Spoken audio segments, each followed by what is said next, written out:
Resident Evil was one of my first PlayStation games, and as much as I hate to admit it, 11-year-old me was too scared to play it alone. It was the silence of the trap-laden, monster-infested Spencer Mansion, for one, that racked my brain. Wow, what a mansion! The auditory void and infrequent threats provided a false sense of tranquility, but in the back of my mind, I knew that I was walking headlong into danger.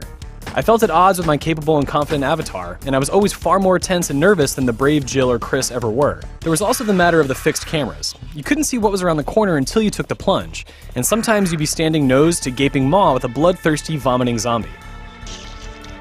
There are always people ready to criticize Resident Evil's fixed camera as a crutch used by the developers to get around the limitations of the consoles at the time, but the restricted line of sight made the game scarier than it would have been otherwise. You have to wonder, did the dev team plan from the start to limit your view and only then opt for pre-rendered backgrounds? Or was it the other way around? Either way, the end result works, and while some people call it archaic, I have a fondness for fixed camera systems because of how well it was utilized in Resident Evil.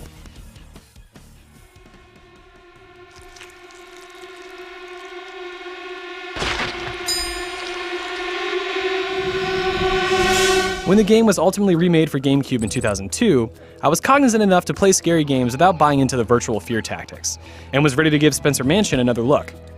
Capcom stuck with the fixed camera system, which preserved the feel of the original version, and once again allowed the developers to devote a hefty amount of system resources to 3D models and lighting effects. With the increased power of expression at its fingertips, the dev team crafted what I believe to be the best-looking game for the GameCube. This is one of the best-looking games on the GameCube, and I love it. The character models were astounding for a console of its time, and nondescript scenes from the 32-bit version were updated with experimental camera angles and thoughtful applications of light and darkness. Seeing your shadow inch down the wall of a corridor towards the shadows of objects or zombies that lie ahead was a subtle yet powerful way to encapsulate the suspense you were experiencing in a visual form. You couldn't see what was ahead, but you were being fed information that would let your imagination run wild. Now Capcom's reviving the GameCube remake in HD for PC and modern consoles for release in 2015. And while many HD ports are simply the same game rendered at a higher resolution, Capcom's updating and creating new in-game assets that, based on the impressive demo I saw, will stand up to the test of HD displays. While some things such as the opening cutscene components were preserved and are easily updated, a lot of assets are being remade from scratch. Though the version I played was still a work in progress, it already looks great despite a few objects that give away the game's standard definition roots, though Capcom noted that these particular assets are in the process of being updated. Capcom's also adding a widescreen mode to the game. It uses a pan and scan system to create a widescreen frame from within the original 4x3 window, which is odd at first. To prevent certain elements from being cut out from the scene, they've added a slight swing motion to the camera.